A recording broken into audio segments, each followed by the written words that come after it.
from his studios in New York, it's time for Wake Up Call with Dan Tortora, where sports meets life.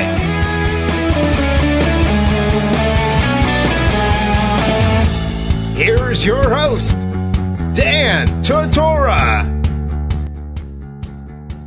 Welcome here to Wake Up Call with Dan Tortora on wakeupcalldt.com, your one-stop sports shop, and on mixlr.com/wakeupcalldt. Hope you're all doing well this morning on Wednesday, October 10th, and enjoying life. As you can hear in my voice, I'm sure you can hear a little bit different. It sounds different to me. I usually get attacked in the fall by some type of sinus thing. So, hence why we're starting a few minutes back here this morning, and I apologize for that. So, we are here, we're on the broadcast, we're having some fun. I'm trying to kick out this wonderful feeling that I have inside right now, and hopefully that's something that we will be able to take care of here.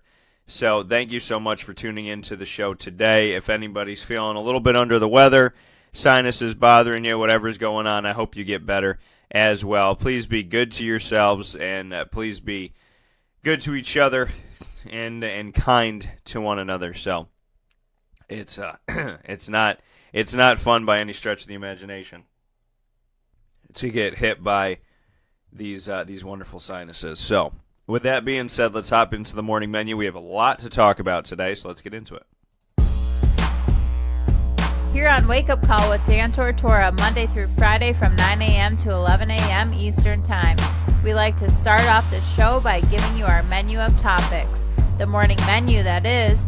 Live now with the morning menu is Dan Tortora.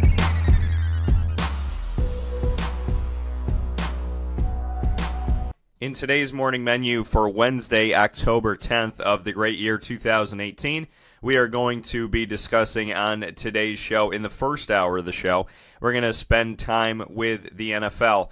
I told you yesterday when we did On the Prowl that we would get into NFL coverage and start talking about what happened in Week 5, and we had a lot on yesterday's show, which you can always go back and listen to by going to wakeupcalldt.podbean.com. With over 1,000 broadcasts, you can also go to TuneIn Radio and search Wake Up Call, or you can just go to wakeupcalldt.com and click on the RSS feed, the iTunes podcast, the Podbean podcast, or TuneIn Radio. All of the logos are right there on the homepage of wakeupcalldt.com, and they will take you directly to all of my coverage, so you could do that as well. Make it easy for yourself to check out the show.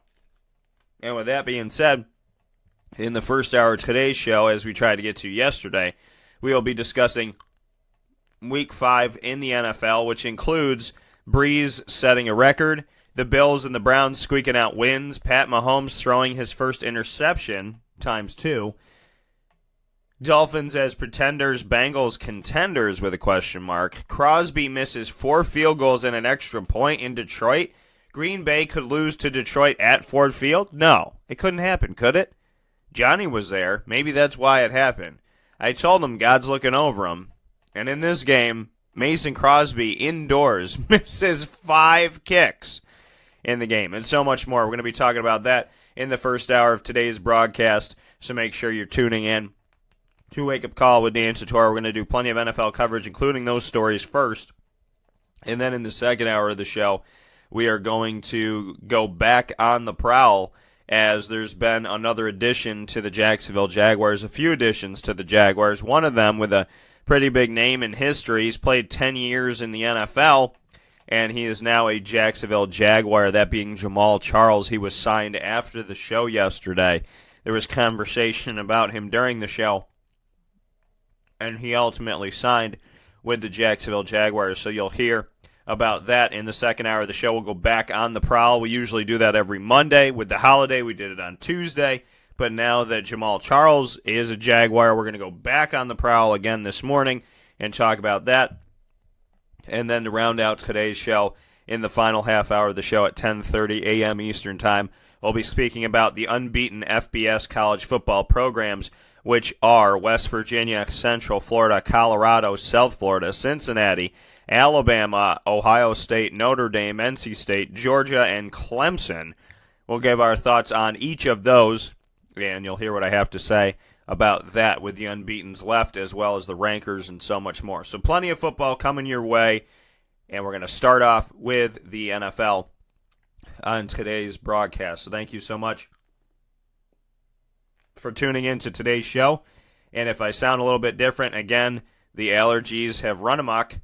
So if I sound a little bit different, then please bear with me on this, and we'll get through it. You know, I'm going to get better. You're going to get better. If you're feeling under the weather, if you know somebody who is, you know, prayers and love being sent out your way, because the fall is usually when I feel not the greatest. So I'm hoping to kick this out. So I hope you are doing well, and I hope everybody that you love is doing well as well. So with that being said, let's hop into the NFL, and we're going to start in order of the conversations that I had. So Drew Brees, first and foremost, consummate professional. I don't know Drew Brees, you know, personally. I've covered games that he's been at.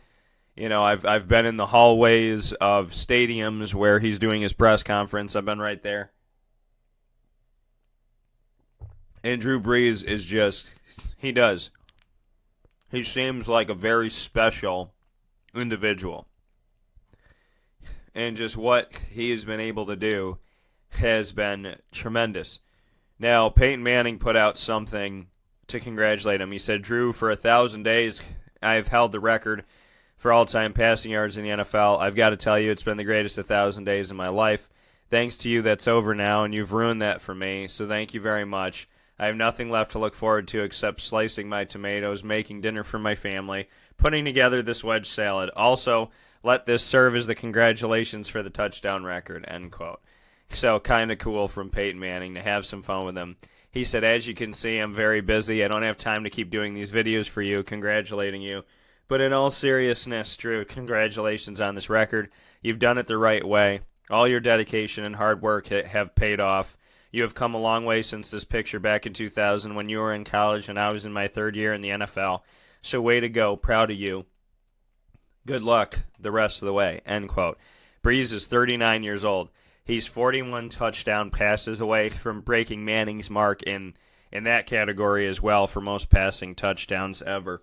So he's close to breaking that. I don't think it's out of the question that he can.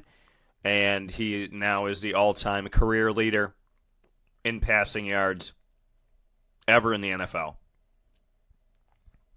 And he's tremendous. 39 years old. Here's the thing that means a lot to me before he broke this record. At 39 years old, Drew Brees had his highest completion percentage in his NFL career. For all the years that he's played in the NFL, last year, in his late 30s, almost 40 years old, he had his highest completion percentage at over 70%.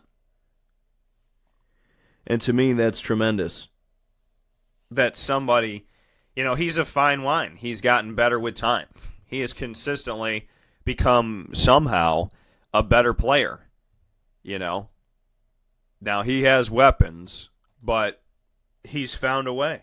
He's found a way to be relevant in the NFL. He's found a way to keep his job, and God bless him.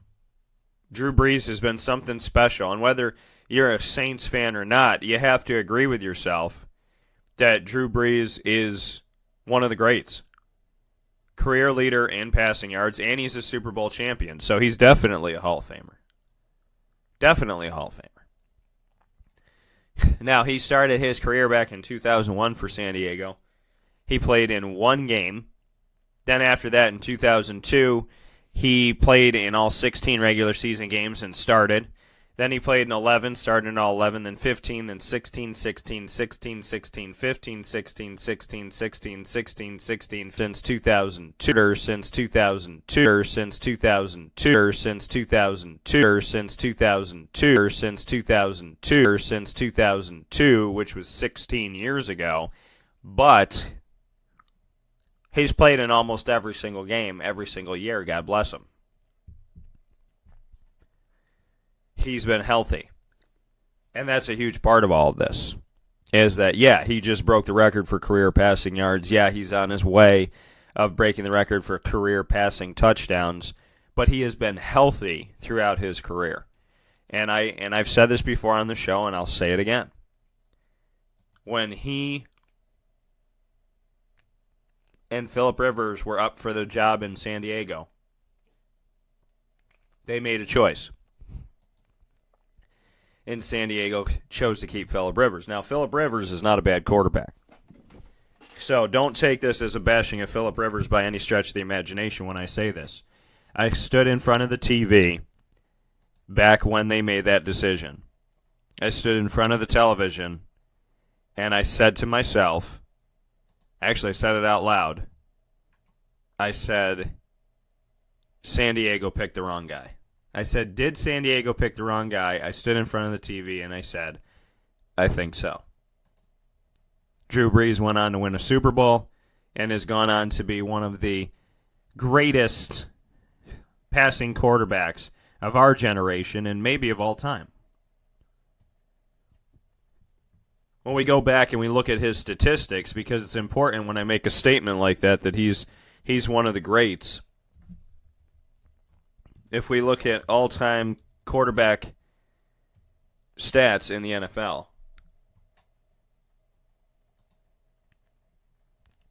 Drew Brees has thrown for 72,103 yards. Behind him is Peyton Manning, Brett Favre, Tom Brady, Dan Marino, Eli Manning, Ben Roethlisberger, Phillip Rivers, John Elway, and Warren Moon in that order. The top 20 to go to 11 is Fran Tarkenton, Carson Palmer, Vinny Testaverde, Drew Bledsoe, Matt Ryan, Dan Fouts, Kerry Collins, believe it or not, Joe Montana, Johnny Unitas, and Aaron Rodgers. Joe Montana, who everybody, you look back on Joe Montana, he's one of the greatest, right? He's number 18 on the list in passing yards. He threw for 40,551. Drew Brees has thrown for 72,000. And again, we talk about longevity. Health is very important. In passing completion, Drew Brees is first. 6,370 completions. Behind him is Brett Favre with 6,300. Then Peyton Manning. Then Tom Brady, who has 5,750. Dan Marino, Eli Manning, Ben Roethlisberger, Phillip Rogers, John Elway, Warren Moon. It's more of the same, more or less, from there. Joe Flacco goes into the top 20. Aaron Rodgers is 19. Dan Fouts drops to 20. So Drew Brees over 6,300 completions. Passing touchdowns, Peyton Manning has 539. Brett Favre has 508. Brady has 500. Brees, 499. So he's right there in all of these. All time, in active and non-active players. And this man will be a Hall of Famer without question. And it's special because he has done it the right way. You never hear about Drew Brees in trouble. You never hear about he's this, he's that, he's a bad guy, he doesn't, he's not doing this, he's not doing that.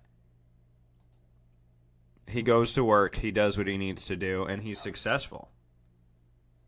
He finds success. Now, in interceptions, this is important. Brees, not number one in this category. In interceptions, that's something that you stay away from because quarterback interceptions, as much as Brett Favre was special in a lot of different areas as a quarterback, he also threw a lot of interceptions. And when we go back and we look at the numbers on that, Brett Favre is first with 336. Then George Blanda. Then John Haddle. Then Vinny Testaverde. Then Fran Tarkenton. Then Norm Snead. Johnny Unitas. Dan Marino. Peyton Manning. Y.A. Tittle. Jim Hart. Bob Lane. Dan Fouts. Warren Moon. Eli Manning. And number 16 is Drew Brees with 228. So, he has 228 interceptions to 499 touchdowns. 228 interceptions to 499 touchdowns. Not too shabby. That's 271 more touchdowns than interceptions. More than double. So he's not an interception machine. He makes good decisions. And he's thrown to different receivers all throughout his career. They haven't stayed the same for more than a few years, depending on who it is. There's nobody on the team now that he's had for a decade. Nobody that's the guy that he can rely on every single year. His running backs have changed. His offensive staff has changed that's coaching him. Sean Payton's been there, but Doug Marrone used to be there. So the staff has changed, the personnel has changed, yet he has only gotten better. He's only done better. And shout out to Tim Lester, because when Lester was in Purdue, he got to spend some time with Drew Brees. So shout out to that moment for him. Special career for Drew Brees. He started off his career throwing 55% completion, only one game. Then he went to 60% as a starter, 57, 65, 64, 64, 67, 65, 70 back in 2009-10, 68, 71, 63, 68, 69, 68, 70, 72 last season, which I said was his best. This season, in 5 games, he is at his best. He is completing 77.9% of his passes. 11 touchdowns, no interceptions. Everybody talking about Pat Mahomes went 4 games with 14 touchdowns and no picks. Drew Brees has gone 5 games with 11 touchdowns and no interceptions. And by the way, Drew Brees and the Saints, they're 5-0. And when we go back and we look at the Saints' schedule and where the team is at right now, pretty special. Pardon me, they're 4-1. They're 4-1. Pardon me on that. They lost to the Bucs in the first game, which was very uncharacteristic. I mean, the NFC South doesn't typically play defense, but when we look at the victories that they've had, they squeaked one out against the Browns 21-18. They played the Falcons 43-37, and it seems like when they play in division, that's when the scores run up. You know, we do fantasy football advice in the Fantasy Football Power Hour every Thursday with Mike Sofka of Hall of Fame FantasyFootball.com from 10 to 11 a.m. Eastern Time, right here on mixlr.com/wakeupcalldt. And we talk about all of this information. And one of the things that we could tell you is when the NFC South plays each other, when the Panthers play the Saints, when the Bucs play the Falcons, when the Falcons play the Saints, when the Panthers play the Bucs, and so on and so forth, when these 4 teams play each other, the chances of a high-scoring game are great, and the opportunity for you to score points, thus, is very great. So when you look at this and you look at these games, you say, okay, well, the Bucs game was 48-40 and a loss. The Falcons game was 43-37 and a win.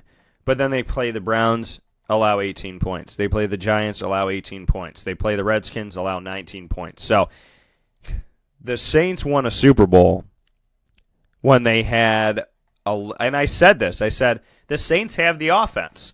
They have the offense. They have Drew Brees. All they need is a defense that's above average. Even if it's a little bit above mediocre, they can win a Super Bowl. And back then, against Peyton Manning, they made it happen. Well, now, here we are. And the defense, in 3 out of 4 wins, has allowed under 20 points, while the offense has scored at least 20, if not more. So this year, if the defense can do this, and they can squeak out these games that they have to play in division that are very difficult, then the New Orleans Saints have a shot, because Philadelphia's down some. And not only is Philadelphia down some, but when you look at the rest of the NFC, there's other teams in the... Now, the Rams are going to be a threat. But if the Saints are in a shootout, the Saints can play a shootout. They can play in a shootout. The Cowboys aren't a threat. The Giants aren't a threat. The Eagles have gone down some. The Redskins are not truly a threat. The Bears defensively, offensively, it's like, what's your identity? The Lions, I wouldn't consider them a giant threat to the Saints. The Packers are struggling. The Vikings could be a threat to the Saints. The Falcons individuals, I don't see them as a threat. I don't see them as a threat. I don't see them as a threat. I don't see them as a threat. The Bucks, I know that they lost to them, but I don't see the Bucks as ultimately a playoff team, so I don't see them as a threat. I don't see the Cardinals as a threat. I don't see the Niners without Garoppolo as a threat. I don't see the Seahawks as a threat. So really the threats to the Saints in the NFC are the Rams, maybe the Eagles, the Vikings, and then maybe somebody else from the NFC North. So out of 15 other teams besides the Saints in the NFC, I see 1, 2, 3, maybe a third. Maybe a third, maybe a little bit under a third. But again, the Saints can score. If somebody wants to run up the tally, the Saints will play that game all day. And why not? Why not? The Saints can score the ball. So if anybody's going to try and run them, they can run. They can run with anybody. Because they have Drew Brees. And by the way, we get to see a nice little treat on November 4th, and I hope you're watching. This game will be on Fox at 4:25 p.m. Eastern Time, where the Saints will play at home against the Los Angeles Rams. That is their biggest threat. In my opinion, if we were talking Super Bowl right now, that's their biggest threat, the Rams. Rams might be everybody's biggest threat right now.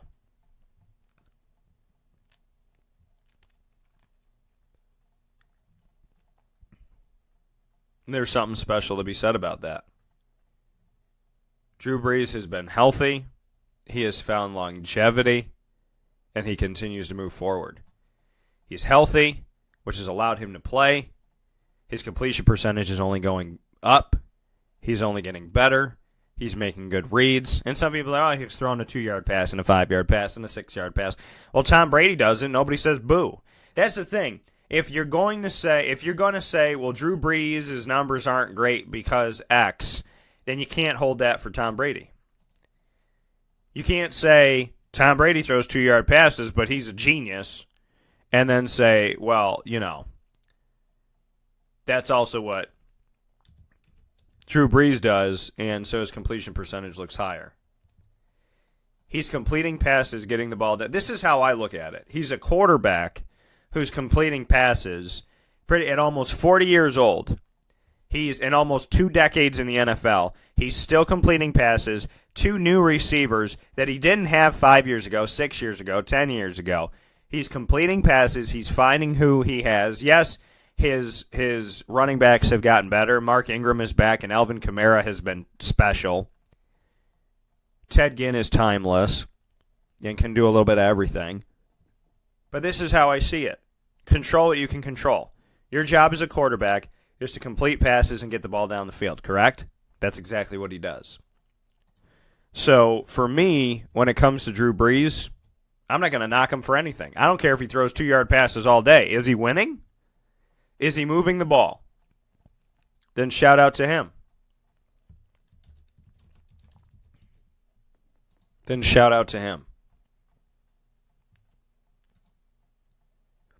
And FYI, the man who some people want to say has such a high completion percentage because he only throws the ball short, he broke the career passing record by throwing a 62-yard bomb down the field. That's how he broke the record. I'm watching the play in the studio right now. He's got Kamara in the backfield. He's in the shotgun. Hikes the ball. Drops back. And launches the ball down the field. And there's that touchdown. Broke the record right there.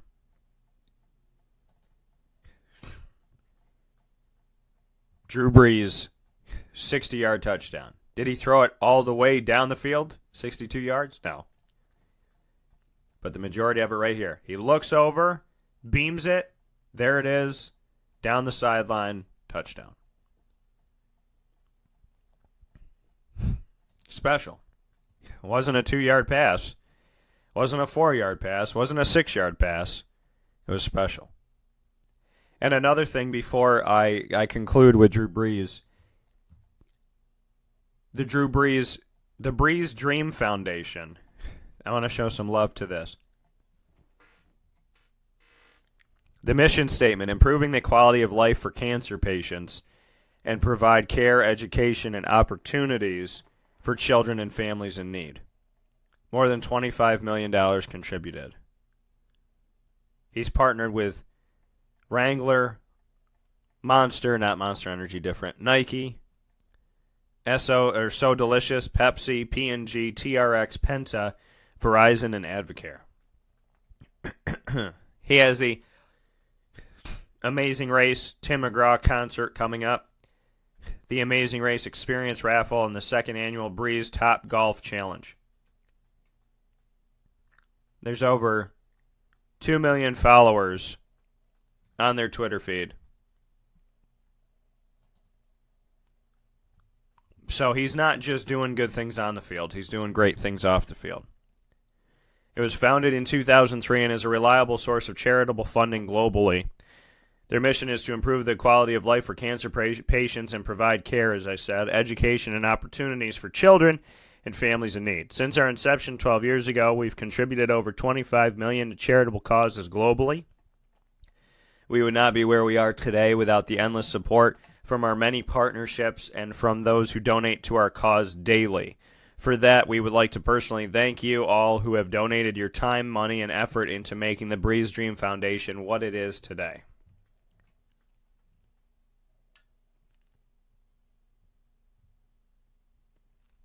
It's just special. Recipients of the charitable fund from the Breeze Foundation, Dream Foundation, include Volunteers of America, NOLA Sport Quarter, Boys and Girls Club of Southeast, Louisiana Fire, Accrual AJEs, Tulane Athletics, Teach for America, Kaboom, KIP New Orleans Incorporated Quarterback Club, St. Michael Special School Quarterback Club, Convoy of Hope, Osner Clinic Foundation, and the 9th Ward Field of Dreams.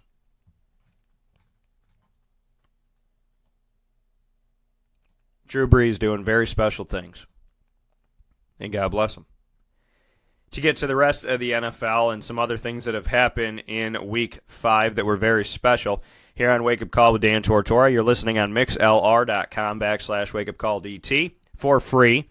You can become a member by going to mixlr.com/wakeupcalldt, clicking on follow. Takes just a few seconds to become a member, and membership has its privileges. You get the opportunity to chat with me in the live chat room every live show, and you also will be emailed when the show goes live every time. So as soon as we click live, you will hear the show by clicking on your email. I go live, and all my members get sent an email. Wake Up Call is now live. Would you like to listen? They open up their email, they click to listen, and it takes you to the live stream wherever you are, whatever device you're on, anywhere in the world. So make sure that you become a member. The Buffalo Bills and the Cleveland Browns squeaked out wins this time around as well. Something pretty special here. The Buffalo Bills and Cleveland Browns getting dubs, and getting dubs with their rookie quarterbacks, which I think is pretty cool. Now, every rookie quarterback, for the most part, every rookie quarterback that was drafted in the first round has started, except for one at this point. They have all started, except for one, of everybody that was drafted. Pretty special. We have seen the Josh Rosen start for the Arizona Cardinals. We've seen Josh Allen start for the Buffalo Bills. Sam Darnold from day one with the New York Jets. And Baker Mayfield for the Cleveland Browns have all started. Outside of that, we've seen Lamar Jackson play, but he has not started. He's run the ball. He's passed the ball 5 times, completed 1 pass, and he's run the ball 16 times for 72 yards. So they're getting him on the field somehow, some way.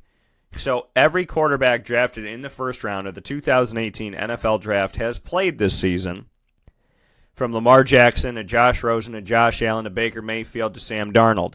And 4 out of 5 are starting quarterbacks in the NFL right now. Baker with Cleveland, Josh Rosen with Arizona, Josh Allen with Buffalo, Sam with the New York Jets.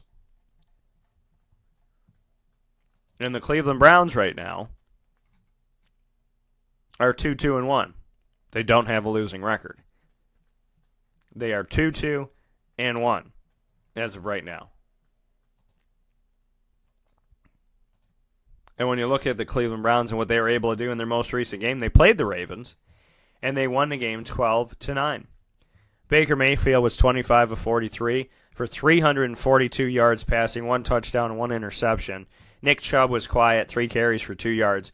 Carlos Hyde, 17 carries for 63. He continues to be the dominant ball carrier. Chubb seems to get a few opportunities, and Duke Johnson a few himself, and then Carlos Hyde doing his thing. Jarvis Landry is the leading receiver that was tied with tight end David Njoku for yards, 69 yards apiece. Landry on 5 catches and Njoku on 6. They were the top targeted players by far by Baker Mayfield. Njoku was targeted 11 times. Landry was targeted 10 times in the game. So as far as that goes for Cleveland, they've been able to get it done, do some good things. Denzel Ward had an interception in this game to take back possession after Baker gave it up to Tavon Young. So equal things out there. Jabril Peppers has been their punt return man. Didn't get too far. 3 punt returns for 23 yards in the game. Lamar Jackson did come in to try a pass and had 1 incompletion. That was it. He did run the ball 3 times for 10 yards in the game. The game was in Cleveland, and it was all, at the end of the day, it was. Here's the thing that's crazy. They went into another overtime game, and they weren't all field goals in this game. Just so everybody knows, they weren't all field goals. Justin Tucker started off the game, kicked a field goal for Baltimore. Then Rashard Higgins, who has been a target for Baker Mayfield in scoring, he got a touchdown, but they missed the extra point. So then Greg Joseph, who is their new kicker, they had already fired 1 kicker this year, he missed an extra point, but he did kick a field goal.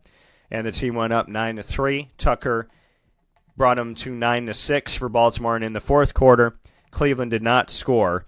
And with 52 seconds left, Justin Tucker kicked a 32-yarder through the uprights to go 9-9. And in overtime, Greg Joseph, in sudden death, hit a 37-yard field goal, which won the game for Cleveland 12-9.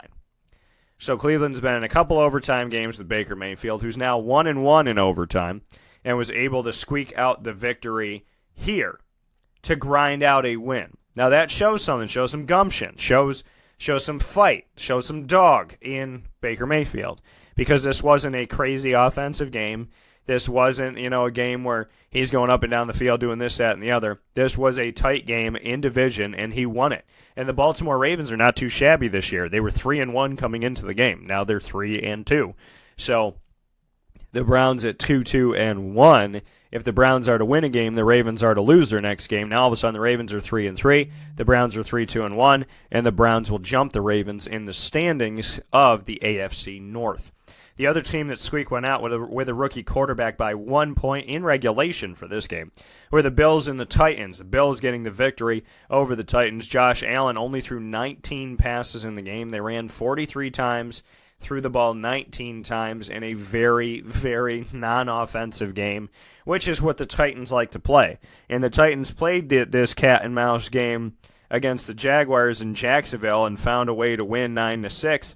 They tried it up against the Buffalo Bills in Buffalo, and Buffalo bested them 13-12 in this game. Marcus Mariota only threw 26 times. They ran the ball 25 times. Put that together.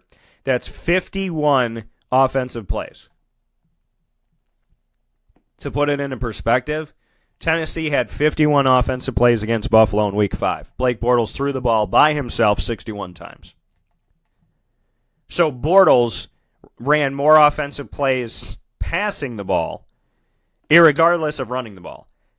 He ran more pass attempts than the entire offense of Tennessee against Buffalo. Insane. And he was one shy away from equaling all of Buffalo's offense, who only ran 62 plays. That's why I said the opportunity to make a mistake when you're throwing 61 times. Blake Bortles passed more times than Tennessee ran offensive plays. Insane. Two offenses that can't get up and down the field, but somebody had to win the game, right? And shout out to Matt Milano, who I covered when he was at Boston College under Steve Addazio. He had 10 total tackles, 7 solo in the game, 1 tackle for a loss to lead the Buffalo defense. Awesome. Teron Johnson had an interception for Buffalo. Adderee Jackson had one for Tennessee. So interceptions traded back and forth. Neither quarterback threw a touchdown. Marcus Mariota had 129 yards on 14 completions and 26 attempts. Josh Allen had 10 completions on 19 attempts for 82 yards. It was an ugly game that Buffalo squeaked out, and this is how they did it. Josh Allen hit a 14-yard touchdown run to start off the game. Fans go crazy in Buffalo. Josh Allen's home. They just recently beat Minnesota. This is a great game. Then Ryan Suckup hits 2 field goals. It's 7-6. Steven Hauschka hits a field goal in the third quarter. It's 10-6 in favor of Buffalo. Then Suckup hits back-to-back field goals. Now Buffalo's down for the first time in the game, 12-10.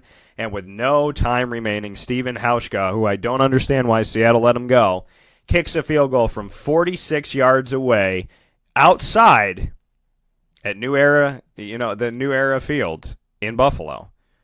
Boots it through, 13-12, win the game. Ugly offense. And after all of that, what's the news that comes out yesterday? Derek Anderson, who played for the Carolina Panthers, also played for the Cleveland Browns and I believe the Arizona Cardinals, he is going to be on the team now. He is now the backup quarterback to Josh Allen. Now, could he push Allen? Could he oust Allen? We shall see. But he's going to be there. Now, he has been a starter. He had stepped in for Cam Newton most recently, and he has the opportunity to play moving forward, potentially, if things go awry with Josh Allen. Now, the way I look at Josh Allen's like this, because, and I want to read your thoughts, because there were a bunch of you Buffalo Bills fans that weighed in on this, so I want to get to that right now on Facebook. On Facebook at Wake Up Call DT. If you want to leave comments and speak with me, Facebook at Wake Up Call DT, Twitter at Call DT, Instagram at Wake Up Call _DT. So I had put out the statement, the Buffalo Bills have signed quarterback Derek Anderson following the Week 5 game. He has 60 touchdowns and 60 interceptions for his career, literally snake eyes. His career completion percentage is 54.1% in 76 games played over 12 years. He started 47 of the 76 games he played in 12 years. Justin said, as long as he's there to provide veteran leadership and mentor Josh Allen, I think it's a good move. If he will quote-unquote compete for the starting job, why even draft Allen? Now, I wrote back to him, that line has to get better to preserve Allen for the long haul. This could be a move to protect Allen. Justin said, I agree the line has to improve drastically, but at this point, if you pull Allen, I feel you are hurting his confidence and growth. Why not keep a guy like McCarron? My response to Justin, who's been a long-time listener, and I appreciate him very much, I said, I've never understood the A.J. McCarron signing during the offseason and then letting him go before the season started. You trade to get A.J. McCarron from Cincinnati. He became a free agent. So you pick up A.J. McCarron, who's been behind Andy Dalton forever and a day. He wants to go somewhere where he can start and show what he's worth. He comes into camp. You say he's not good enough. You drop him before the season even starts. You don't even let him have a game. You ship him off to Oakland. I never understood that. I also said I'm concerned for the safety of Allen if that line doesn't improve. He can be hit a lot, which could affect his future. And Justin said, I did think he was the most polished and ready quarterback they had, though. Without any injuries, why wait until week 5 or 6, though, to sign a veteran? To which my response is, Buffalo's made a lot of decisions that I don't understand. Seriously. They've made a ton of decisions I don't understand. They had Richie Incognito, who seems to have a lot of mental he just doesn't seem like a good locker room fit for anybody. And he was your option. And he retired, and then he wanted to play football, and yada, yada, and then he's not there, and then the offensive line is letting everybody get sacked. And yeah, it's gone down some, which is good, but it put Josh Allen at risk. It put Nathan Peterman at risk. You get rid of A.J. McCarron before he even gets a game under his belt. You trade for Corey Coleman and let him go. So, ultimately, there's just been a lot of decisions Buffalo's made. It's kind of almost like buyer's remorse. But now you brought in Derek Anderson. Why wait until now to bring him in? I think, honestly, they need to have a backup, Justin. They need to have a backup. And I think that if Josh Allen keeps getting hit, they're thinking in their head, this is supposed to be our franchise quarterback, so put Derek out there, let Derek get hit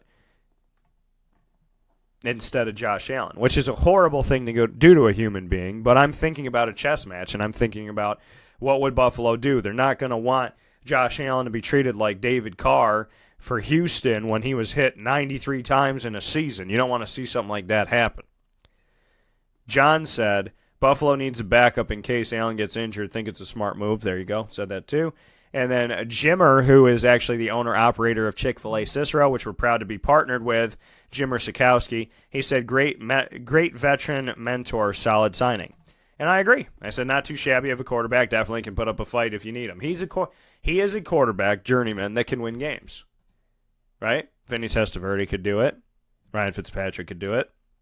He's a guy who can win games. So, by all stretches of the imagination, he's a good addition to the Buffalo Bills. I know some Buffalo fans are scared that, like, okay, well, are they going to replace our guy? Well, listen, it's about the long haul. It's a marathon, not a sprint. So, ultimately, if Derek Anderson can help them out a little bit, then maybe they'll slide to him a little bit before they go back to Allen. Now, Pat Mahomes, I told you going into the game against the Jacksonville Jaguars, Pat Mahomes had 14 touchdowns, no interceptions in 4 games. And the team was 4-0 at the time. And I told you that if anybody was going to grab an interception from Pat Mahomes, it was going to be that Jacksonville defense, if somebody was going to break the seal on that for him. And they did. They had 2 interceptions in the game. They didn't win the game, and that's because they gave up the ball 5 times. You're not going to win when you do that. But they were able to get 2 takeaways from Pat Mahomes and prevent Pat Mahomes from throwing a touchdown pass. Mahomes did have a touchdown run, but the Jaguars prevented him from throwing a touchdown pass, which he threw 14 of in 4 games, and he had no interceptions. They grabbed 2. So that was another big story from the first week week 5 in the NFL. And then the Miami Dolphins are pretenders, the Cincinnati Bengals contenders. This is a conversation that we kind of started to have in FML Friday Morning Live on Wake Up Call with Dan Tortora, the show within a show, late night talk show in the morning that you can watch on Facebook Live, facebook.com/livenowdt, and listen to here on mixlr.com/wakeupcalldt every Friday with John and Jordan Newman starting at 10 a.m. So when I look at this, and I look at the Dolphins, now the Dolphins beat the Titans in a close game, because the Titans always seem to play close games. And the Jets, they defeated. And the Jets have a lot of issues. Jets have issues. I mean, it's like the Jets can win games, but they do have issues. And then the Raiders, they defeated the Raiders. The Raiders have a ton of issues. They lost to the Patriots in a blowout, and they lost to the Bengals most recently. Now, so the question is, are the Dolphins contenders or pretenders? Now, they're 3-2. They have the same record as New England in the AFC East, but New England holds the tiebreaker over them. Buffalo's right behind them, and then the New York Jets. They're both 2-3. So, with the Bears coming up, Bears have a strong defense. Lions have been able to win games, but the Lions are kind of an enigma. You don't know what they're going to be. The Texans can pose some threats to a team like Miami because they can start to run the score up. The Jets is going to be an interesting game. Now, the Dolphins are obviously not completely out of this thing by any stretch of the imagination. But who's a contender and who's a pretender? Cincinnati is 4-1. Miami is 3-2. They're very close in record. But Cincinnati has shown that their defense is not really that bad. There's a fumble return by Sam Hubbard and an interception return by Michael Johnson in this game. There were 2 defensive touchdowns. There was 1 offensive touchdown by Joe Mixon in the game and a pass from Andy Dalton. And then Randy Bullock, who used to play for the Texans as their kicker, kicked 2 field goals for Cincinnati. Miami had a Jason Sanders field goal. Jakeem Grant had a 71-yard punt return. Their special teams has been good. And Kenyon Drake had a 22-yard pass from Ryan Tannehill. So we look at these teams, who's a contender and who's a pretender. Well, like I said, Miami defeated Oakland, who has trouble. They defeated the Jets, who seem to, again, be somewhat of an enigma. What are they? They've defeated the Titans, who isn't a bad win, but the Titans are a strange team because the Titans will win and lose games and somehow find their place by 500, close to it, maybe a little bit above it. Now, in Cincinnati's case, they beat the Colts, who are a struggling team. They defeated the Ravens, who have been a pretty good team. They lost to the Panthers, who are a low team. They beat the Falcons in a shootout, which was a big-time win for them. And then they beat the Dolphins. I think, Cincinnati beating the Falcons says something because the Falcons want to run the score up, and Cincinnati was able to best them in that case. They were able to get a touchdown, 37-36 with 7 seconds left in the game, to win that game 37-36 over the Falcons. Now, they have some big-time games coming up. If Cincinnati is truly a contender, they have the Steelers coming up at home, the Chiefs on the road, then they play the Saints after playing the Bucs. If the Cincinnati Bengals are contenders, we're going to see some wins in there that aren't, again, Steelers, Chiefs, Saints. They beat any one of those teams, then I'm looking at Cincinnati. When it comes to Miami, what would show me that they're not a pretender, they play the Bears, they play the Lions. Those are 2 teams in the NFC North that are doing some good things. They play at the Texans. Those games are going to show me something as well. And then they have the Packers not too shortly after that. So right now I would say feet to the fire that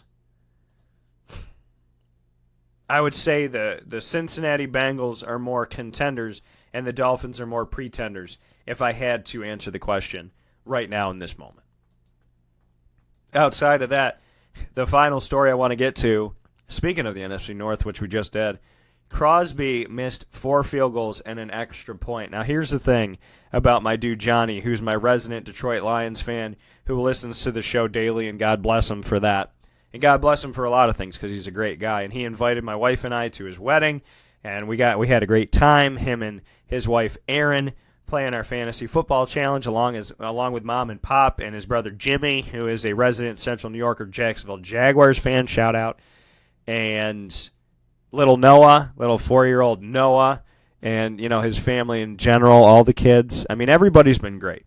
And I just want to thank Jonny for being a great listener of the show, a great friend, a great listener in general, and for, involving us in his life, because my listeners are not just random strangers, Some of them become friends, partners in business, and so on and so forth.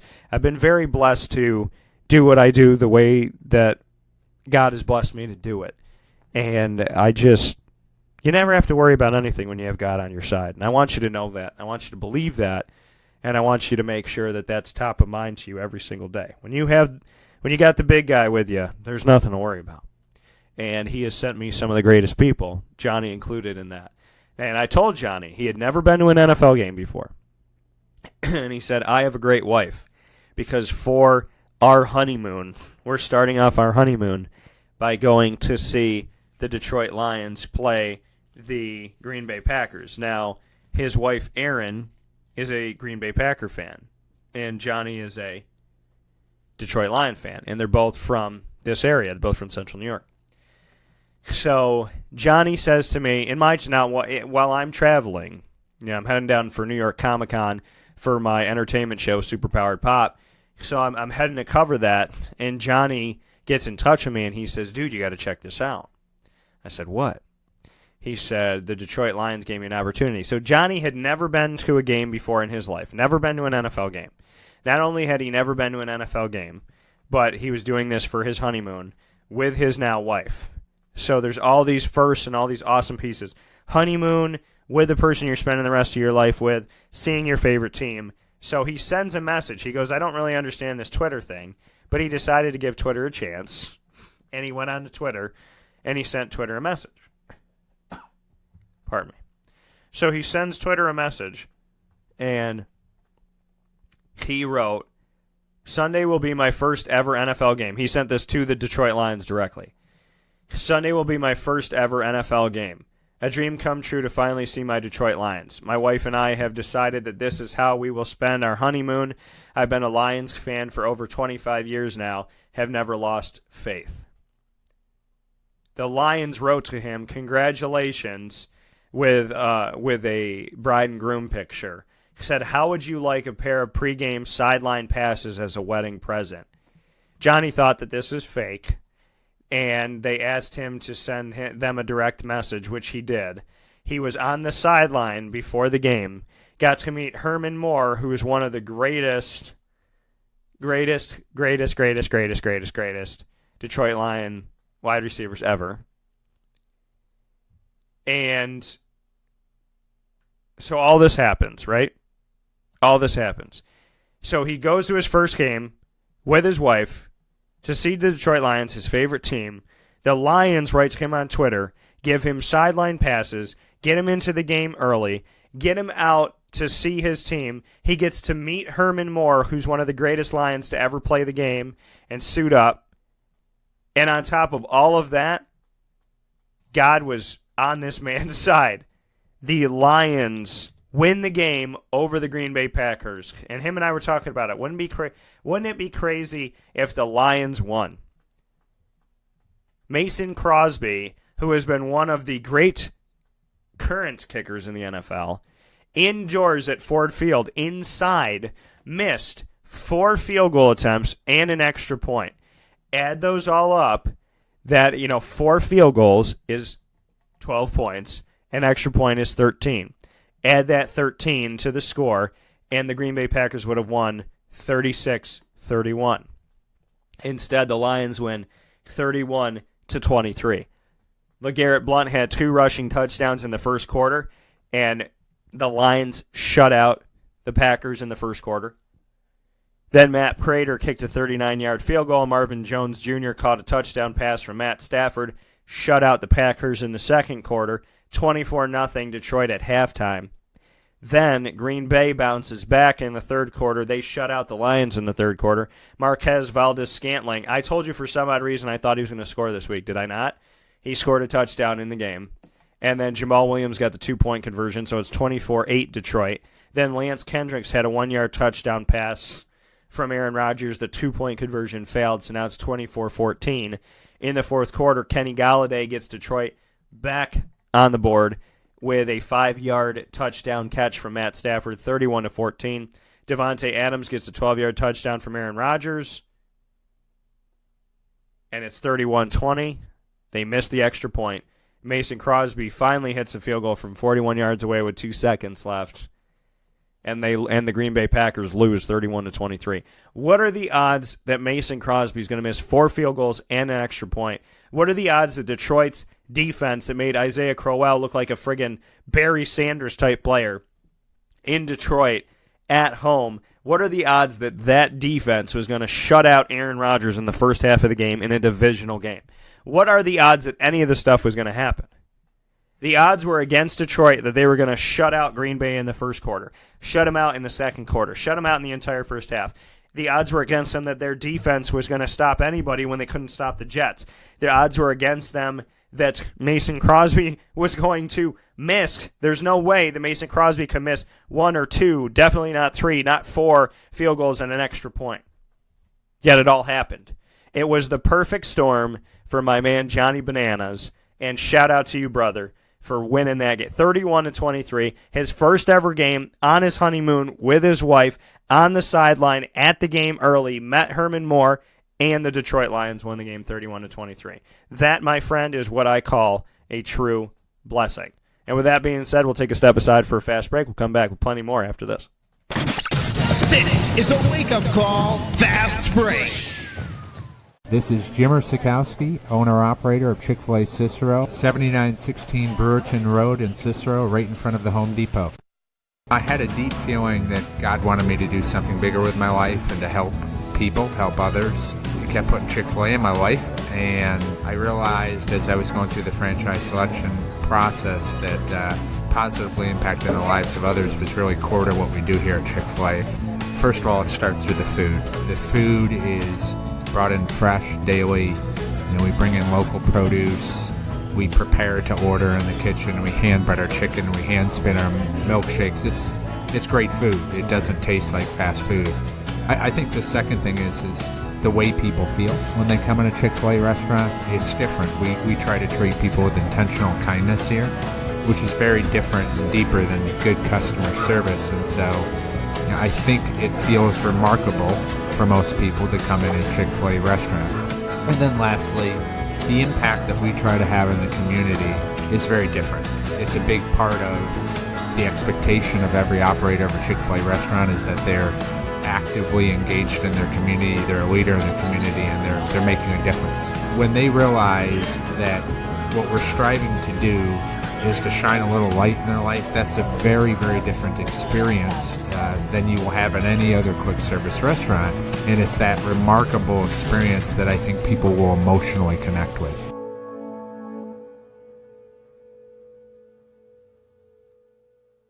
I'm George Townsend of Honda City with some good advice when buying a new car. The true cost of owning a new car is determined by the appraised value when you trade it. No vehicle appraises higher than a Honda. Next, look for low APRs and deep discounts. You also want low maintenance costs and great fuel economy. That's why my advice to you is to buy a new Honda. Looking pre-owned, visit our Honda Certified Used Car Center. Honda City, 7140 Henry Clay Boulevard, Liverpool, or HondaCity-CNY.com. It would be a pity if you don't shop at Honda City.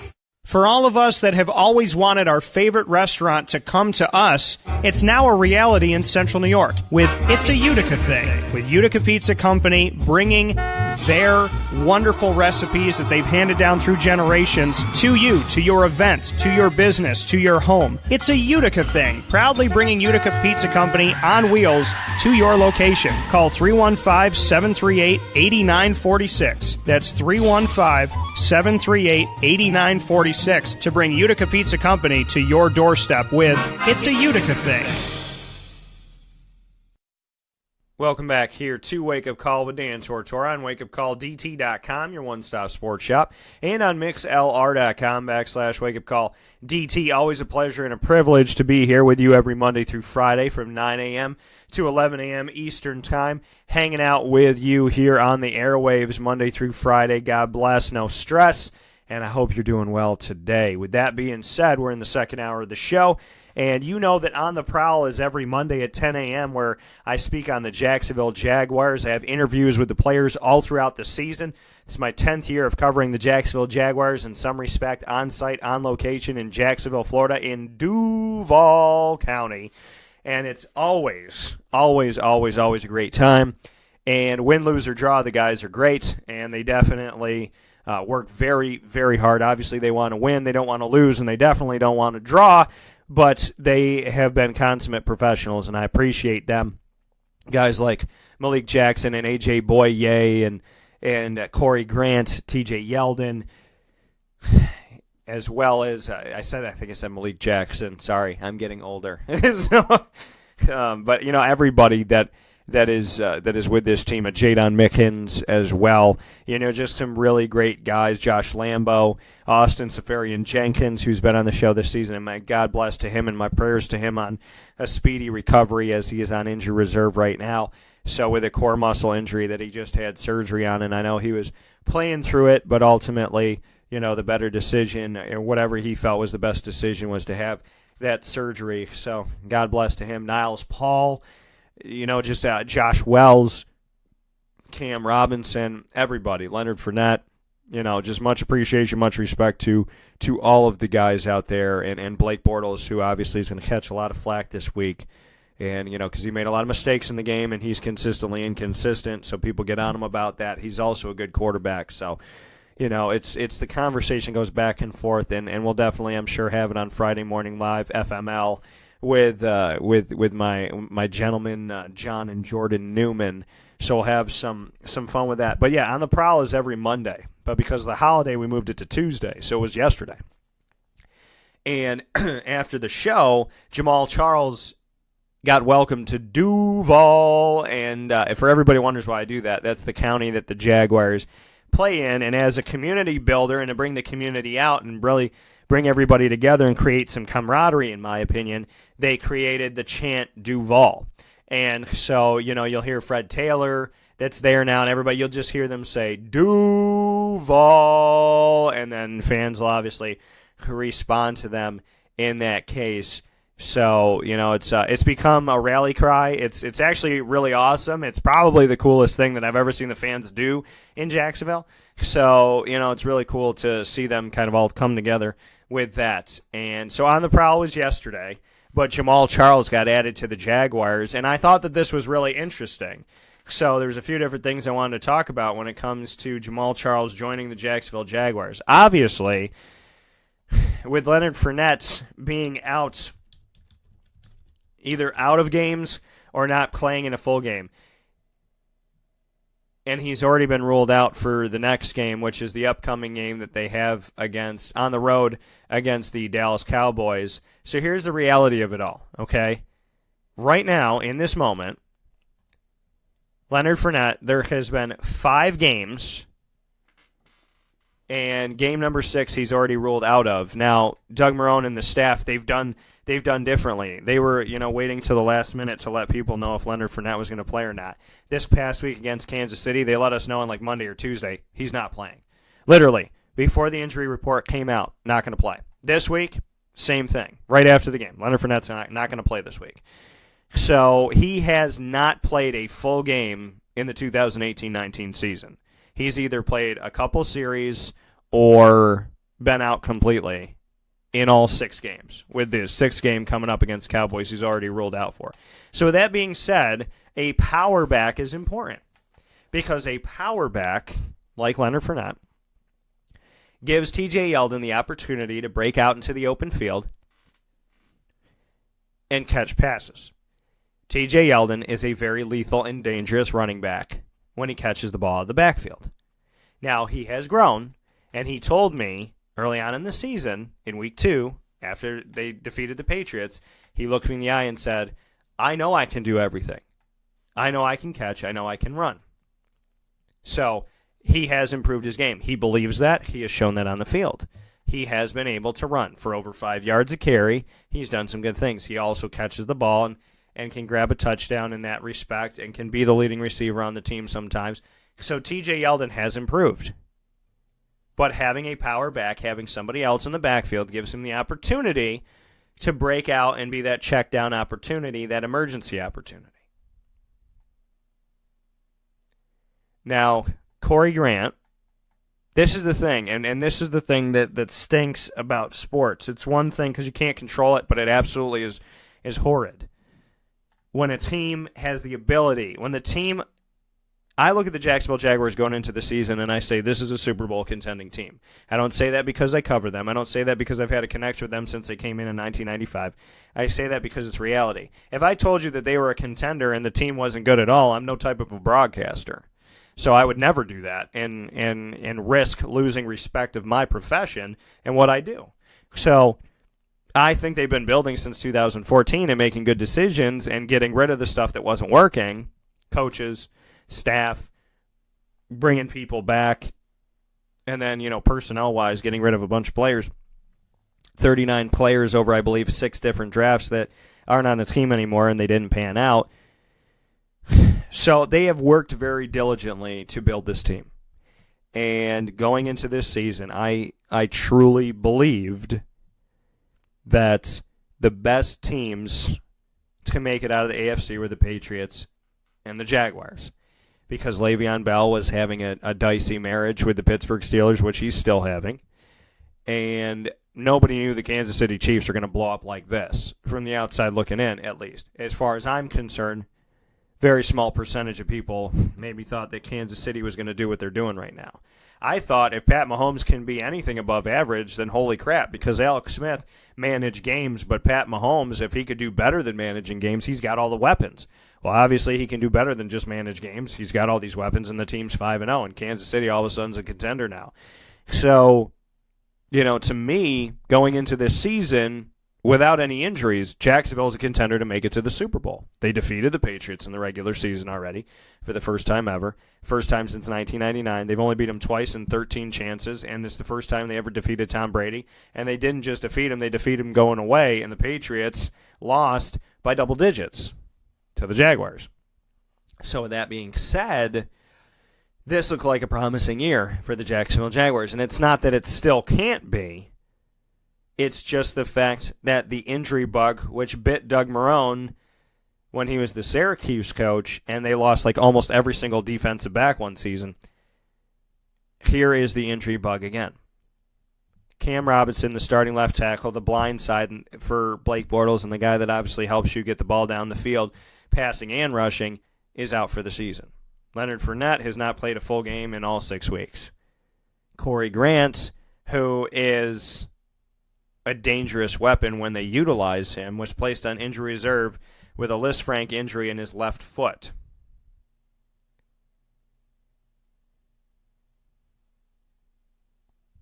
So, no Leonard Fournette, no Corey Grant. Austin Seferian-Jenkins, their starting tight end, was just placed on injured reserve. Their starting left tackle, Cam Robinson's on injured reserve. Okay, this is just offense, folks. This is just offense. Brandon Linder, their center, has been on the injury report. A.J. Cann, their right guard, has already been out a game this season. Jeremy Parnell, their right tackle, has been on the injury report. Andrew Norwell, their left guard, has been on the injury report. So every single one of their starting offensive linemen has been on the injury report at some point in the first 5 weeks. One of them is out for the season. Leonard Fournette, we don't know when he's coming back. Corey Grant's on IR. Austin Seferian-Jenkins is on IR. Marquise Lee, who is supposed to be one of their top wide receivers, was on IR before the season started, very much like Allen Robinson last year. So you lost one of your top receivers, your top tight end, your top left tackle, your top running back, and one of your backup change of pace special teams players in Corey Grant. So, yeah. It's a lot of headaches for the Jacksonville Jaguars, undeserved headaches. And they had to make some decisions, obviously. They had to bring somebody onto the team, so they made a decision. Because, when you have Leonard Fournette, you're not paying for Le'Veon Bell, so they went out and they got somebody else. And that means it's time for us to go back on the prowl. Lurking in the shadows is a predator unlike any other. Cities all over the nation, be on alert. This predator doesn't slow down. It doesn't take a break. It's always on the prowl. Joining you on the prowl to talk Jacksonville Jaguars is Dan Tortora. Jaguars!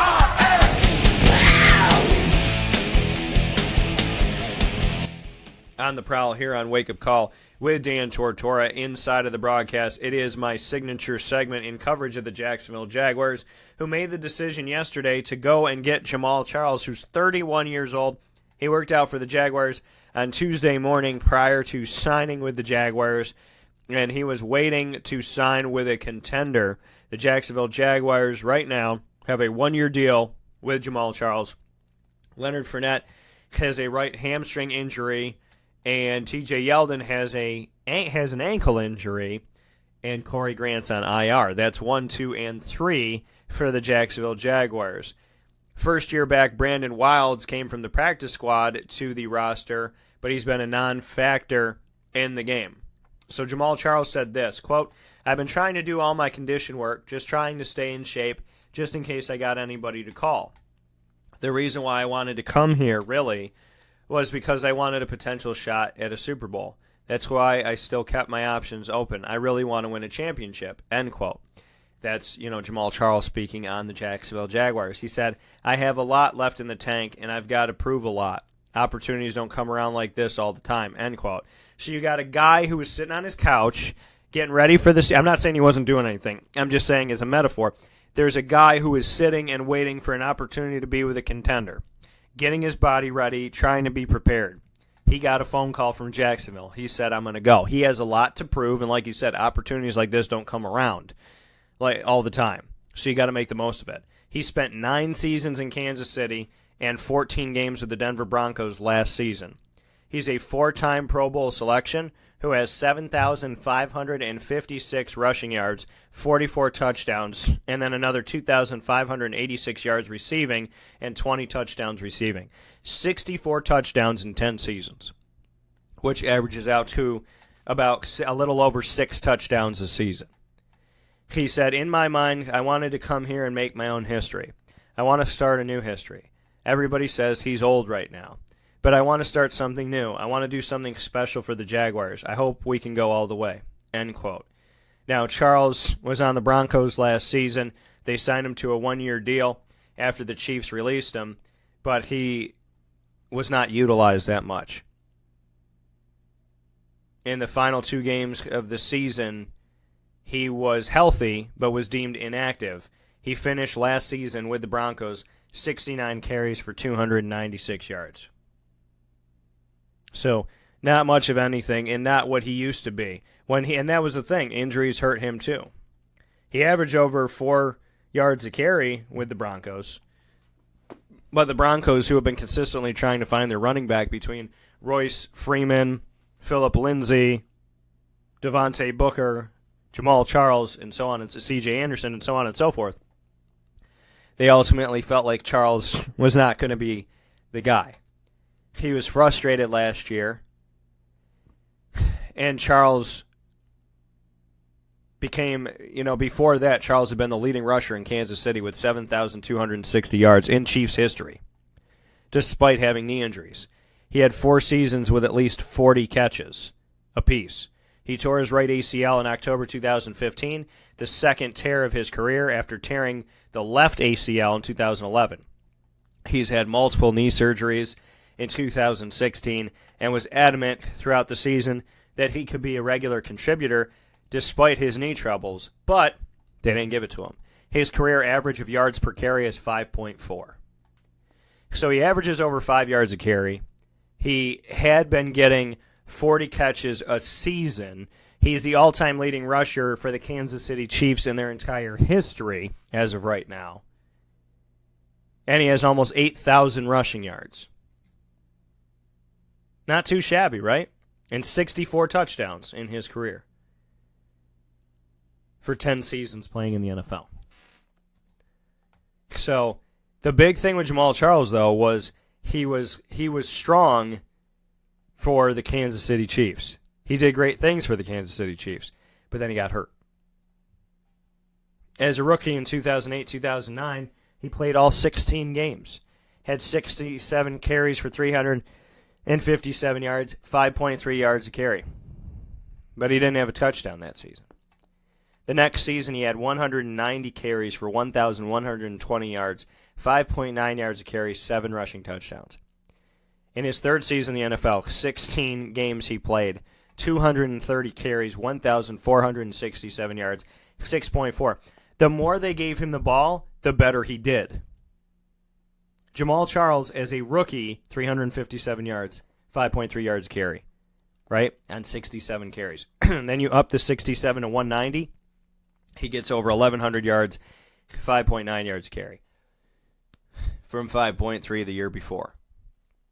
Then you go from 190 carries to 230 carries. He goes from 1,100 yards to almost 1,500 yards, 6.4 yards a carry from 5.9. Then in 2011, he got hurt, tore his ACL. 2012, he comes back, gets 1,500 yards and 5.3 yards a carry. 2013, he gets 1,287 yards, 5 yards a carry. 2014, he gets 1,000 yards, 5 yards a carry. 2015, 2016, hurt, things going on. Still averages 5 yards a carry in 2015. 2016, he only plays in 3 games. 2015, only played in 5 games. And then last year for the Broncos, he played in 14 games, but wasn't utilized that much in a crowded backfield. He has been a 1,000-yard running back in 5 of his 10 seasons in the NFL. 50% of the time that he's been in the NFL, he's been a 1,000-yard back. 50% of the time he's been in the NFL, he's been a 1,000-yard back. 1,100, 1,400, and then a string of 3 straight seasons before getting hurt from 2012, 2013, 2014. 1,500 yards, 1,287 yards, 1,000 yards, respectively. Okay? So, outside, but this, and that's eventually what got him. He got hurt, and he got hurt. He was with the Chiefs, he got hurt, played in 5 games, got hurt again, played in 3 games. Because he tried to come back and got hurt again. So, Jamaal Charles, when he is healthy, is a 1,000-yard back. When he is healthy, he is catching multiple passes. When he's healthy, he's scoring through the air and on the ground. When he is healthy. And the thing that the Jaguars need right now is a healthy running back. TJ Yeldon is not 100%. Corey Grant is not there. Leonard Fournette is not there. So here's Jamaal Charles. He's cheap. It's a 1-year deal. He's got to prove himself. And if this man can stay healthy and his knees can stay healthy and his body overall can stay healthy, you might have stumbled upon a 1,000-yard back who's going to catch touchdown passes and run in touchdown passes for the Jacksonville Jaguars, proudly wearing the number 31. I think it's a good move for Jacksonville because they're rolling the dice. And you know what? If they roll the dice on this thing and Jamaal Charles ends up being something special, he ends up staying healthy and proving that he can do it. You gotta understand something. He wasn't utilized that much last season in Denver, so that preserves his body. In 2015 and 2016, he didn't play that much, which preserves his time too, because you say, well, Dan, he's been a running back in the NFL for 10 years. Yes, but he hasn't played 10 full seasons. He has played 6. He's played 6 relatively full seasons. And in 5 out of those 6 seasons that he was healthy, he was a 1,000-yard back. Outside of his rookie campaign, where he carried the ball 67 times for 357 yards, is still 5.3 yards per carry. Outside of his rookie season, 5 out of 6 seasons where he's played pretty much the whole season, that's 83% of the time he's been a 1,000-yard back. So to roll the dice on him right now, to roll this dice, the reality of it all, and this is how I'm seeing it if I'm in the Jaguars front office, is that I have a back who has the opportunity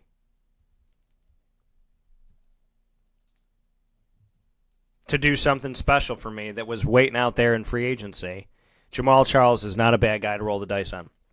A healthy Jamaal Charles is a 1,000-yard back. A healthy Jamaal Charles is catching touchdowns and rushing touchdowns. A healthy Jamaal Charles is moving my offense. A healthy Jamaal Charles is getting me halfway to a first down on every carry. 5 yards per carry. Jamaal Charles can be the diamond in the rough that the Jaguars are looking for. Because you don't want to see a team like this have to not get to the Super Bowl because of things that are out of their control, because of these injuries. Losing your starting running back and your starting left tackle and your backup running back and your other running back is hurt and your starting tight end and your starting wide receiver, that's a lot of stuff. And what do people do? Blake Bortles is crap.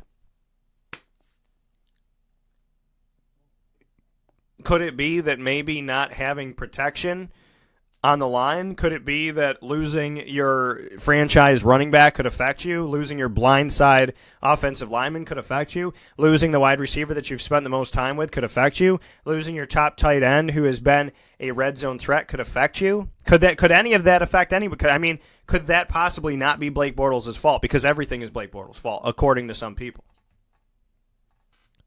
The reality of it all is this team needs help. This team is dealing with stuff that is out of their control, and they went and got Jamaal Charles. And as I said, Jamaal Charles has played 6 relatively full seasons. And what I mean by relative is he's played in 15 or 16 regular season games. Okay? 6 relatively full seasons. And in 5 out of those 6 seasons, the man has been a 1,000-yard rusher. So the way I see it is, you're rolling the dice, hoping that Jamaal Charles can be something, and the odds are 83% in your favor that you may have stumbled on a 1,000-yard running back who was sitting out here waiting for a job, hoping that a contender would call him that he could go to. And the Jaguars gave him the opportunity, and now he has the opportunity to give back to the Jaguars and say thank you for the opportunity that was blessed to him and given to him. Let's see what he does with it. We'll take a step aside here on Wake Up Call with Dan Tortora. When we come back, we will talk on college football as we get you set for next week, or tomorrow next week, as we get you set for tomorrow's conversation with Papa Joe. As we always talk college football, we'll give you a little primer to that and start the discussion in just a moment. This is a wake-up call fast break. Carvel DeWitt, it's what happy tastes like. Do you know why? Because we make ice cream. Creamy, rich, flavorful ice cream. Not yogurt or ice milk like some of our competitors. Ice cream. Fresh, by hand, daily. For the calorie conscious, we have something new for you. Our new Carvelite. Same great flavor, creaminess, and texture of our regular ice cream with only 35 calories an ounce. So whether you want an ice cream cake, flying saucer, dasher, carvalanche, hard or soft ice cream, we will satisfy your craving with our fresh, handmade regular or new Carvelite ice cream. Carvel DeWitt. It's what happy tastes like. Clothing that will change with you without you having to change. DreisigLady.com, DREISSIG Lady.com. With the Bamboo line Relax Fit clothing as well as the Athletic Fit clothing, DreisigLady.com is fit for any woman, any time of the day, anywhere. Whatever you're doing, whatever your day commands of you, command yourself to feel comfortable in Dreisig Lady Apparel. DREISSIG Lady.com. For all the women out there, feel good in what you're wearing. And don't feel like you have to constantly change throughout the day. Whether you're a stay-at-home mom, a business owner, going for a jog, going for a meeting, or just relaxing at home, DreisigLady.com is the right fit for you. DREISSIG Lady.com.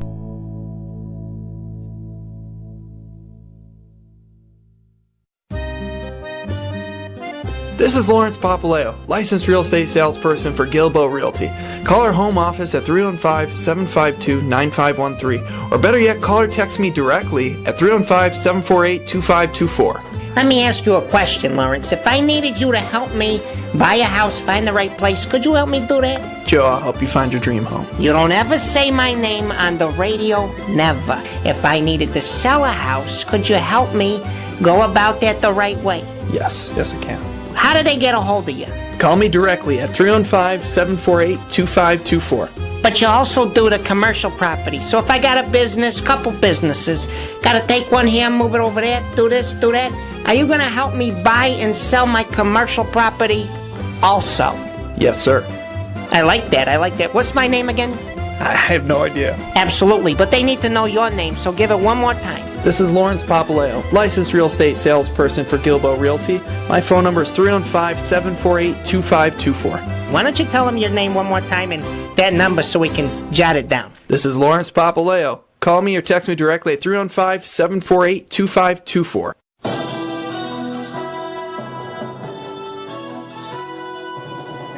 Spreading in historic Herald Square about Syracuse's favorite sports and entertainment venue, the Press Room Pub, with lots of room next to 450 parking spots. Wash down their delicious 9-ounce burger for $9.95 with a variety of New York State brewed beers. TVs abound all throughout the location, including their 90-inch monster. Watch your game. Enjoy time with family, friends, as well as bringing the kids to the playroom.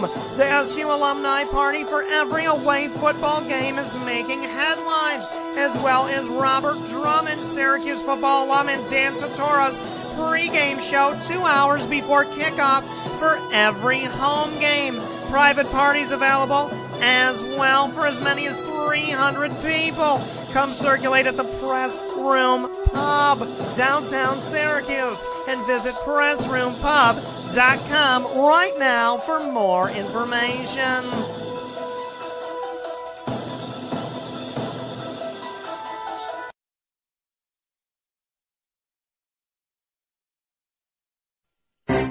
Gear up with the real deal at Dreisig Apparel, creating what people are going to see and learn about you before they even meet you. Gear up for what you need for your team, business, or event. So look professional, look good, and feel good.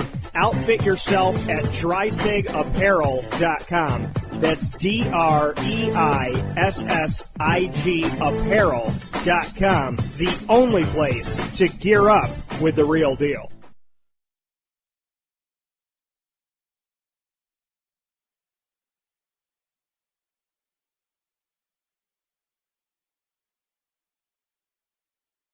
Welcome back here to Wake Up Call with Dan Tortora on wakeupcalldt.com, your one-stop sports shop, and on mixlr.com/wakeupcalldt. Proud to be here with you every Monday through Friday from 9 a.m. to 11 a.m. Eastern Time, right here on mixlr.com/wakeupcalldt, the live stream. You can also pick up the live stream by going to wakeupcalldt.com's homepage. Pardon me if I sound a little bit different.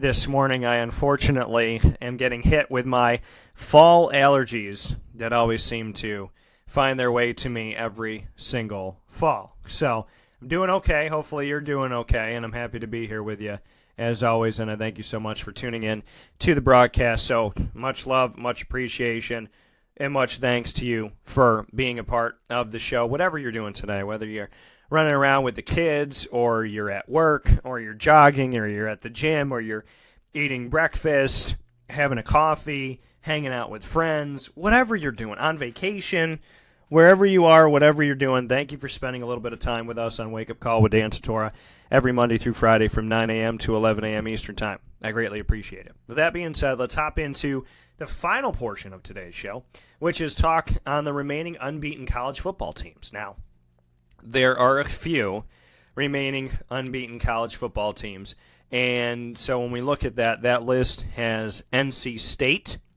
Well, first and foremost, let me read off to you the ones that we expect. So Alabama's undefeated. Whoa, oh my God, no it's not. How could it be? Obviously kidding. So people are like, oh my God, Alabama's undefeated? When? So Alabama's undefeated. We all figured that. And Georgia's undefeated. Some could argue that Clemson is undefeated, although a scare from Syracuse. So those are the undefeateds you kind of expect to be undefeated. Then Notre Dame's undefeated, and you're like, oh, okay, well, I figured they maybe would be good, but they're undefeated. Ohio State, another team that you might think would be undefeated, is undefeated. Then Colorado, you wouldn't think. USF, you wouldn't think. Cincinnati, you wouldn't think. NC State, you wouldn't think. West Virginia, you wouldn't think. And then UCF, oh my goodness.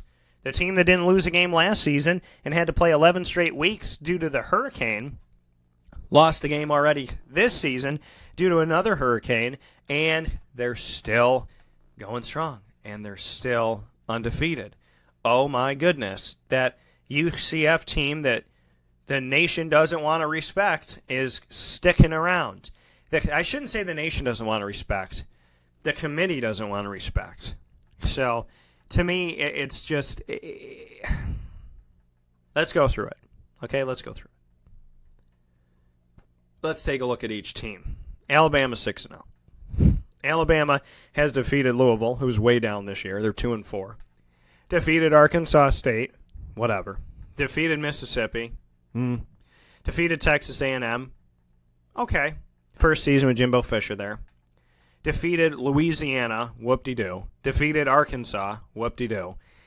They will play Missouri, who's unranked. Tennessee, who's unranked. Citadel, who's unranked. But they will have to play a ranked LSU, Mississippi State, and Auburn. And they're ending their season with Auburn as per usual. Last year, Auburn beat them.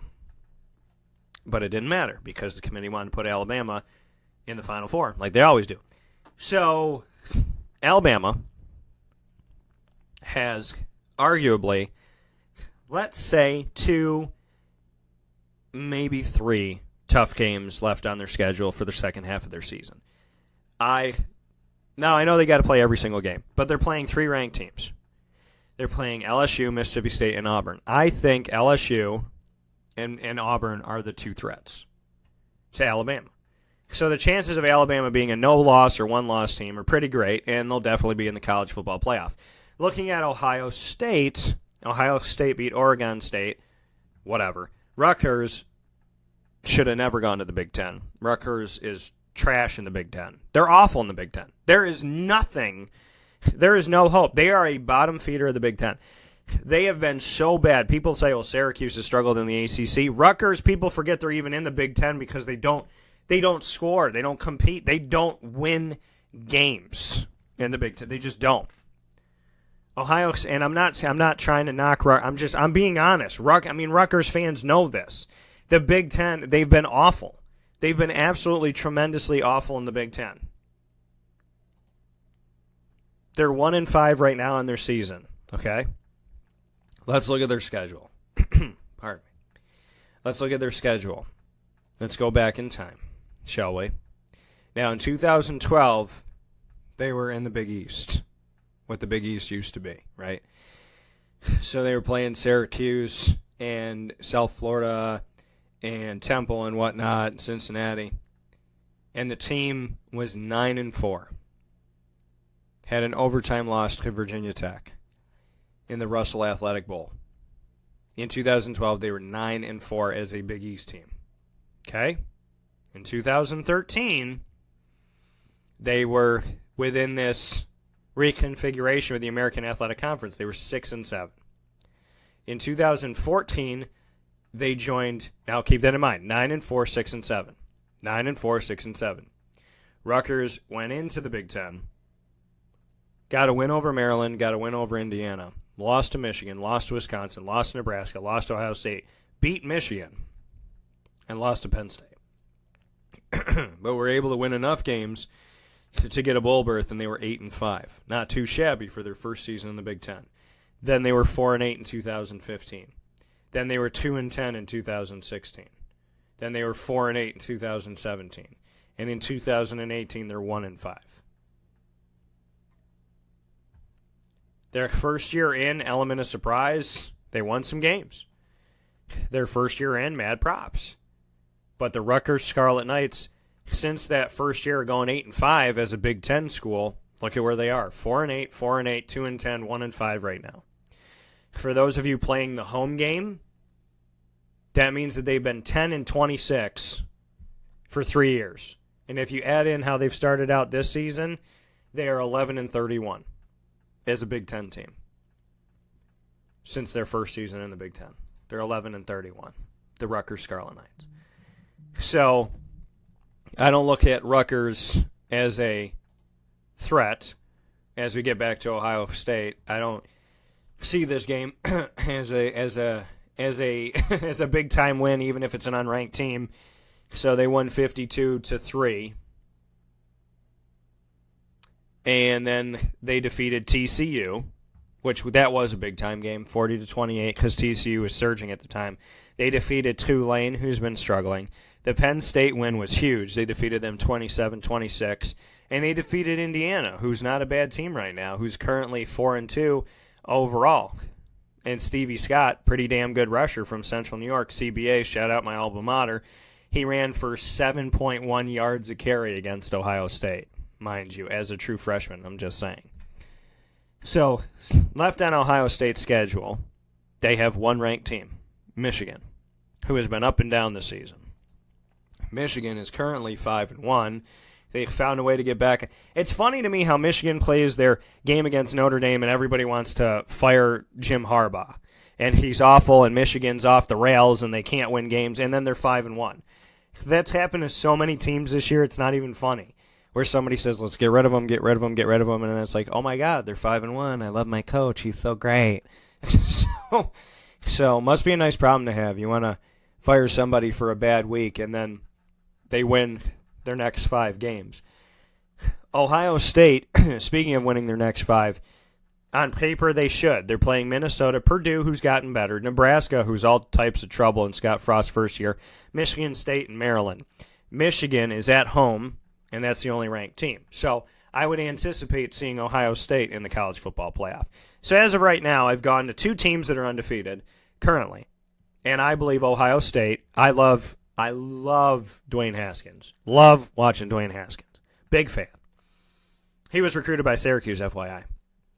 Ohio State and Alabama are going to be in the college football playoff, in my opinion, right now. Now, Notre Dame, and I've said this before, Notre Dame, they make that bread, right? They don't have to share their money with anybody, which is really, really, really, really nice. They don't have to share their cash with anybody out there. Why? Because they have this great deal where they're an independent for football. So they have the deal with NBC. They make 100% of their earnings. They don't have to share it with a conference or anything. And then with all their other sports in the ACC, they get to share all that money. So all the money in the conference gets shared with them, I should say. So they make money for every other piece of what they do. You're in the ACC, you're sharing money, and so they get a percentage of all that money from the ACC on top of the 100% that they're going to make for all the deals that they make with their football team. So it must be very nice to be a Notre Dame Fighting Irish member of the staff and whatnot. Because if you're, I shouldn't say member of the staff, it's good to be Notre Dame in and of itself, because Notre Dame is eligible for the postseason. They're eligible for the college football playoff. They get 100% of their money for football, and they get shared money across all other sports for the ACC, including men's basketball, which is pretty hefty and pretty awesome. And you get a share of the TV deal for that. So it's money, money, money, money, money, money, money, money. All of the positives of the ACC that Syracuse gets, Notre Dame gets, but they get 100% of their football earnings. And they have a deal with NBC where they'll be on NBC forever and a day, and who's going to stop that? Nobody. Because NBC has the rights to show the games, and Notre Dame's making all the money. Now, Notre Dame has defeated Michigan, which was a good one, because Michigan's 5-1. They defeated Ball State, whatever. They defeated Vanderbilt. Now, they've played a lot of close games. They played a close game against Vanderbilt where they won by 5. They played a close game with Ball State where they won by 8. Then they defeated Wake Forest in the game where, after the game, Dave Clawson, the head coach of Wake Forest, fired his defensive coordinator because he didn't think that they were even lined up all in the same defense. So Wake was supposed to be better in that game. Didn't work out. I think the Pac-12 is weak. I don't buy into the Pac-12. They defeated Stanford. It's a good win. Stanford was 7th in the country at the time. But I think the rankers are way too high on the Pac-12, on Oregon and Stanford and whatnot. But they defeat them substantially, 38-17. And then they go to Virginia Tech, and they take down Virginia Tech 45-23, which is huge. Most recently, Notre Dame did that. So now Notre Dame has Pittsburgh, who likes to play spoilers to things. So that'll be an interesting little run there. They play Pittsburgh. And Pittsburgh is coming off of a win.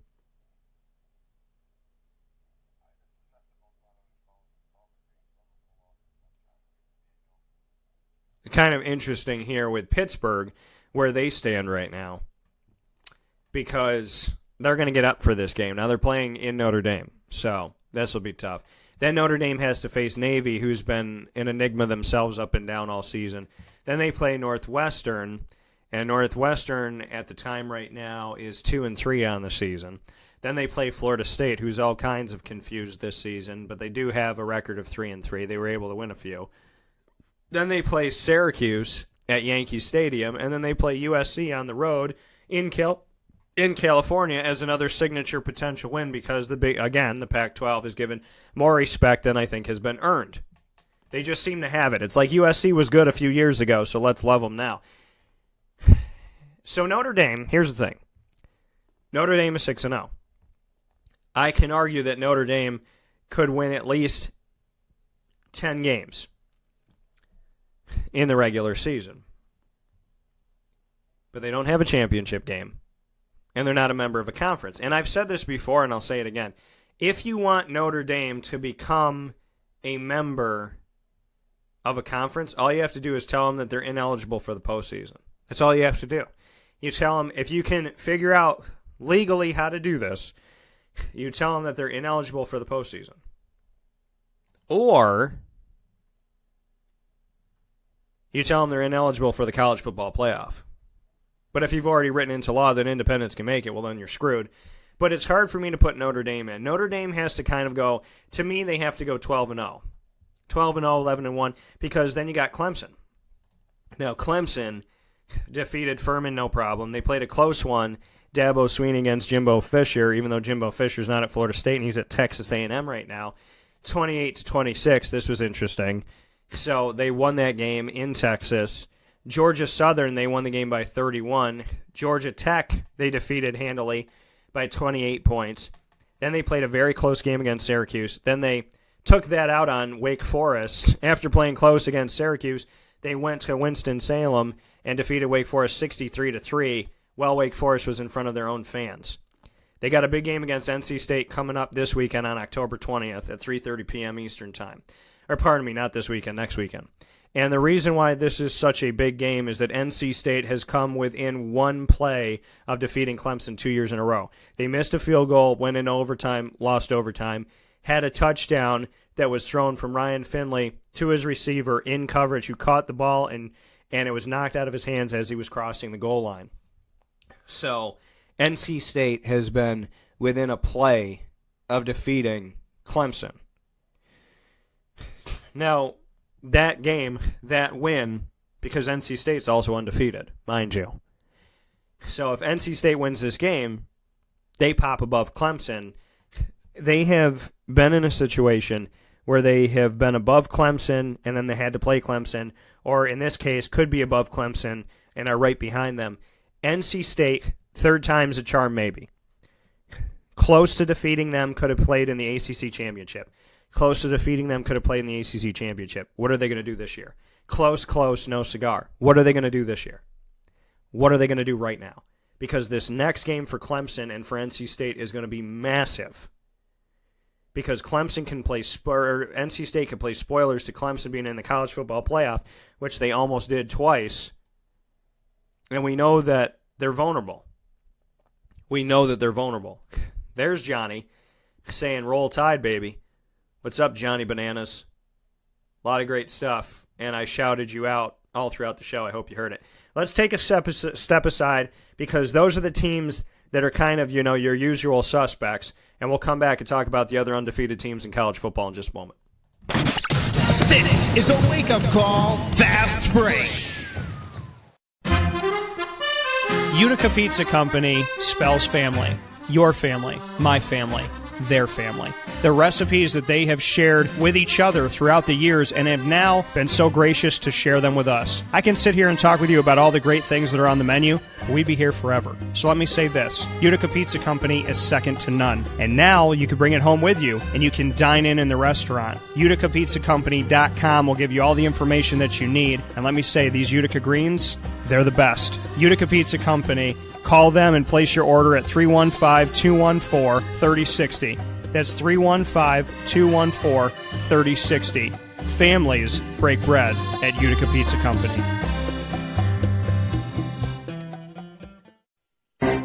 Gear up with the real deal at Dreisig Apparel, creating what people are going to see and learn about you before they even meet you. Gear up for what you need for your team, business, or event. To look professional, look good, and feel good, outfit yourself at DreisigApparel.com. That's DREISSIG Apparel.com. The only place to gear up with the real deal.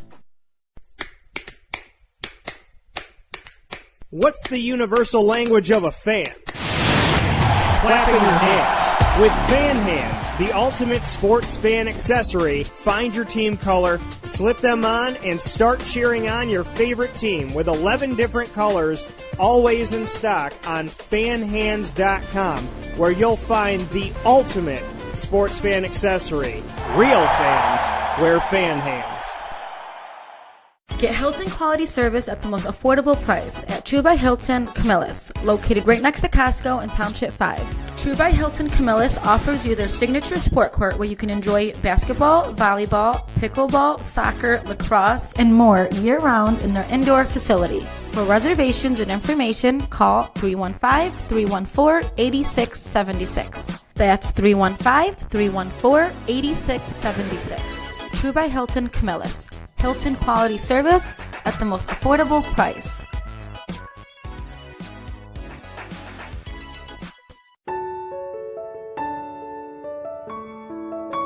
Having peace of mind when you're out of town that your furry-loving friend is safe and sound means taking them to Canine Campground, because we all know that when it comes to the love of our pets, it goes well beyond the call of duty to make sure they're safe and sound. Right, Lily?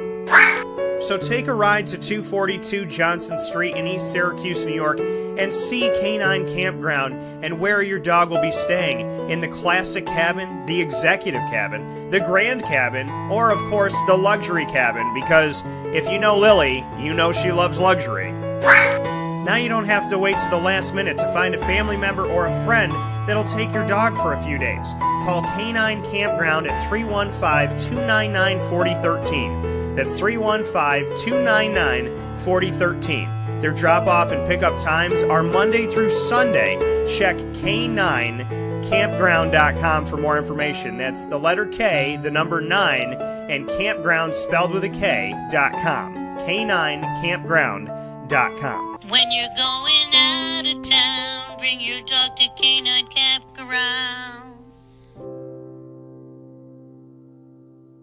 Consistency is, well, consistently hard to find, unless you head to 119 East 2nd Street in East Syracuse, New York, the home of the Pen and Trophy Center, who has been serving us Central and Upstate New Yorkers, as well as beyond, for decades. The Pen and Trophy Center on 119 East 2nd Street in East Syracuse, New York, gives you an amazing and unique way to customize a memory today. Say it with the Pen and Trophy Center. Be it an Employee of the Month award, a sports award, something for your business, engraving for your family, your loved ones, anniversaries, birthday parties, and so much more, including remembering somebody who served in the military. Say it with the Pen and Trophy Center. 119 East 2nd Street in East Syracuse, New York. The definition of consistency is pen and trophy. Browse their products on penandtrophy.com. That's penandtrophy.com, and call them for more information at 315-422-8797. That's 315-422-8797. Get Hilton quality service at the most affordable price at True by Hilton Camillus, located right next to Costco in Township 5. True by Hilton Camillus offers you their signature Top-It breakfast bar with over 30 different toppings to personalize the most important meal of the day, all complimentary with your stay. For reservations and information, call 315-314-8676. That's 315-314-8676. True by Hilton Camillus. Hilton quality service at the most affordable price.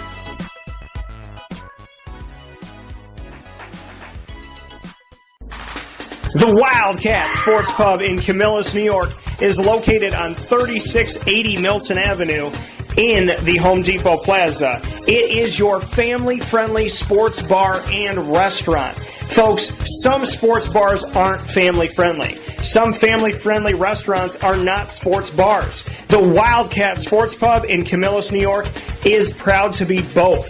It is that marriage that you've been looking for years. The Wildcat Sports Pub is your home base for your sports bar and restaurant needs, games for the kids, indoor and outdoor activities, and enough things on the menu to come back every single week and get to try something new. They're open Sundays from noon to 8 p.m., Monday through Wednesday, 11 a.m. to 11 p.m., and Thursday through Saturday from 11 a.m. to midnight. For reservations and party information, call 315-487-2222 for the Wildcat family-friendly sports pub and restaurant.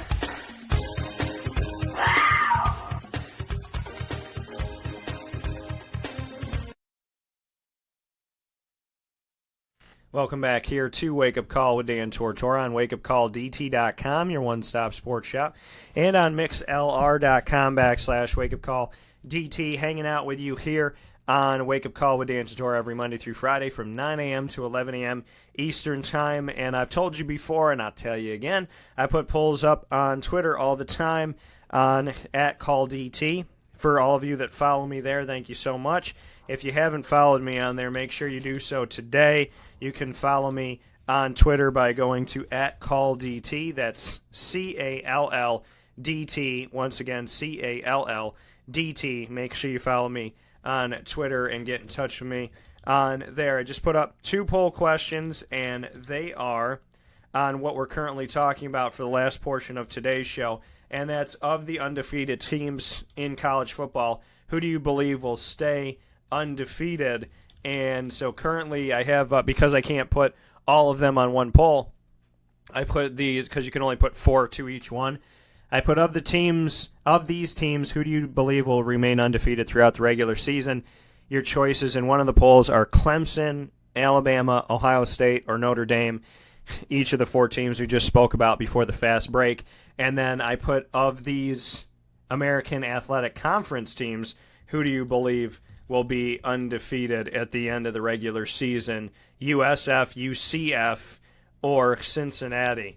So that's up there right now because the American Athletic Conference is the only conference, yes, the only conference, folks, that can boast of having 3 undefeated teams still left in their conference. So something truly special that they can boast of that nobody else can, which is something pretty amazing and pretty tremendous, pretty awesome. So big shout out to the American Athletic Conference, a conference that I am more than proud to cover since its institution, since day 0 pretty much. And so the other poll that I put up, like I said, of these American Athletic Conference teams, who do you believe will remain undefeated throughout the regular season?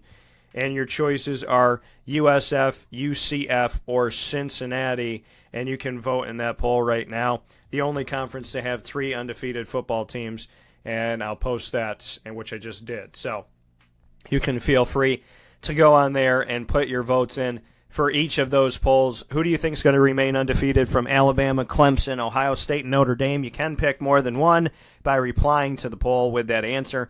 And of the American Athletic Conference having 3 undefeated teams, will USF, UCF, or Cincinnati, or a combination of them, stay undefeated? What do you think about that? So give me your thoughts. Shoot them over to me on Twitter @CallDT. That's CALLDT. Getting into the other teams that are also undefeated, the Georgia Bulldogs. The Georgia Bulldogs have faced Austin Peay. Whoop-de-doo. They faced South Carolina, who was ranked at the time, but They defeated Middle Tennessee State. Scott Schaefer, defensive coordinator over there, 49-7, big-time win. Kind of just toying with them in that game. They defeated Missouri by 14 points. They defeated Tennessee, who was also unranked. So Austin Peay, unranked. South Carolina was ranked, but soon to be unranked. Middle Tennessee, unranked. Missouri, unranked. Tennessee, unranked. They defeated by 26.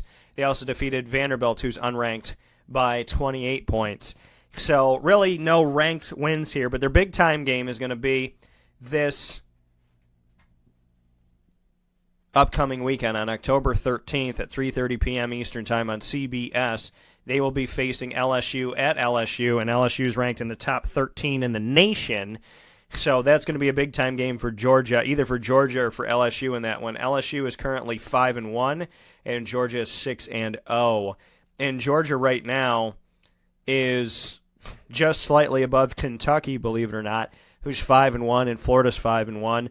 And then behind them, South Carolina, Missouri, Vanderbilt, and Tennessee. And then Alabama on the other side of the SEC and the west side. Alabama is 6-0, LSU's 5-1. Texas A&M and Jimbo Fisher's first season there is one game away from bowl eligibility at 5-2, or pardon me, 4-2. They're 2 games away from bowl eligibility. Mississippi State's 4-2, Auburn's 4-2, Ole Miss is 4-2, and Arkansas is 1-5 in the first season under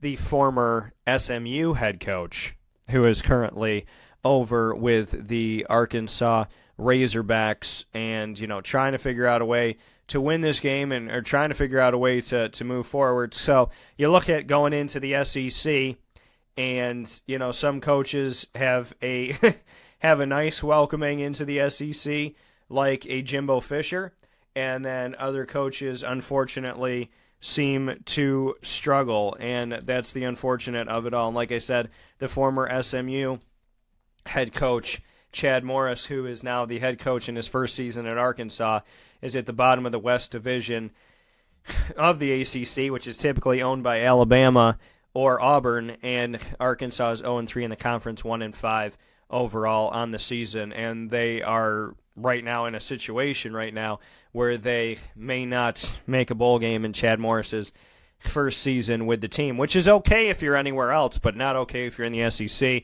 If you're a first-year coach in the SEC and you don't contend with Alabama and Auburn and Georgia and company, then you're pretty much on the chopping block. That's the reality. The SEC is very different, drastically different. You get time in other places. You don't really get that much time if you're inside of the SEC. And being inside of the SEC, the Georgia Bulldogs, they'll have a fight against LSU and then against Florida and then against Kentucky. 3 tough games. If they can run the gamut and go undefeated in those, then they got to play Auburn. They probably have one of the worst schedules out there because they have to play LSU, Florida, Kentucky, and Auburn in a row. And then they're at LSU, home against Florida, at Kentucky, home against Auburn. Then they play UMass in what's supposed to be a chip shot game, and then they play Georgia Tech, and we'll see because Georgia Tech can put up a fight sometimes. So it'll be an interesting 4-game streak for Georgia. If they can somehow come through this undefeated, then I think they got a shot. But I could see Georgia being contested and maybe potentially having 2 losses, which could take them out of the running for the college football playoff. And then outside of that, we have West Virginia, who's 5-0 right now. West Virginia's defeated Tennessee, which pretty much everybody has. We read off today. They defeated the Youngstown State Penguins. Raise your hand if you knew that was a team. They've defeated Kansas State. Not trying to be rude. They defeated Texas Tech in a close game, and they defeated Kansas by 16 points. The rest of the way, they're going to play 2 ranked teams, Texas and Oklahoma. It'll be interesting to see how they play Texas and how they play Oklahoma, and that'll decide for me if West Virginia is going to make it. If they beat Texas and Oklahoma, they definitely got a shot. If they beat one of them, they got to hope for something else to happen. Outside of that, we have NC State. Their big-time victory would be defeating Clemson. They got to go at Clemson, at Syracuse. Florida State's struggling. Wake Forest is struggling. Both those games are at home in NC State in Raleigh. After that, they go at Louisville, who's struggling, at North Carolina, who's struggling, and they end the season against East Carolina in trying to, obviously right the ship here and make sure that they play out, because that right now they have 5 games that they played, and they were able to schedule a game against East Carolina to make sure that they get to 12 this season. So they're going to play that game on December 1st when usually teams are getting ready for the bowl season. So, if I'm NC State, I'm in good shape, right? If I defeat Clemson, 3rd time's a charm, I got to play at Syracuse, and you don't know which Syracuse is going to show up. And then arguably on paper, Florida State, Wake Forest, Louisville, North Carolina, those are 4 wins.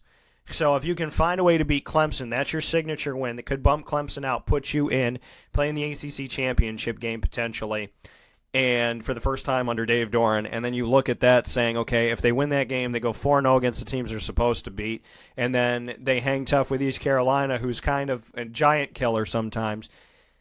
Then, we could be looking at a team who is 10 or 11 wins, and they defeated Clemson. And now all of a sudden you got to talk about NC State if they win. I think whoever wins the ACC championship should be in the college football playoff. And if NC State defeats Clemson, and I know it's a big if, but they're the team that's come closest recent history. If they do it, and then they beat the teams they're supposed to beat, there's a good shot for NC State. Colorado Buffaloes, the UCF Knights, and the South Florida Bulls, I'm going to save for tomorrow, and the Cincinnati Bearcats. I'm going to save them all for tomorrow, the American Athletic as well as Colorado, because we got to wrap up today's show. Thank you so much for tuning in. God bless each and every single one of you. Johnny's happy that he defeated somebody in fantasy. And Johnny, I shouted you out. I know you had a great time in Detroit. And like I told you, God is great. God is good.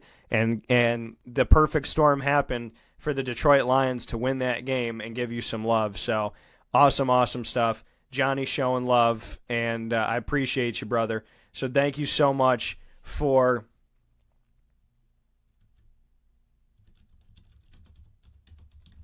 thank you so much for everything, and a big shout out to Johnny Bananas. With that being said, make sure you listen to Wake Up Call with Dan Tortora tomorrow on Thursday, October 11th. We are going to be featuring Papa Joe's Picks, which will continue the college football discussion. We will speak with Katie Kalinsky and Coaching with Class, who is at Buffalo and spent 7 years under Jim Boeheim and is going into her first season in Buffalo as opposed to Syracuse. And then we'll go into the second hour of the show, the Fantasy Football Power Hour, proudly brought to you by the Wildcat Sports Pub in Camillus and by the Penn & Trophy Center in East Syracuse, New York, which is at its new location on 119 East 2nd Street in East Syracuse, New York, right by K9 Campground and K9 Doggy Daycare, who we're also proud to work with. Mike Sofko will join me for Fantasy Football Week 6 in the Fantasy Football Power Hour tomorrow.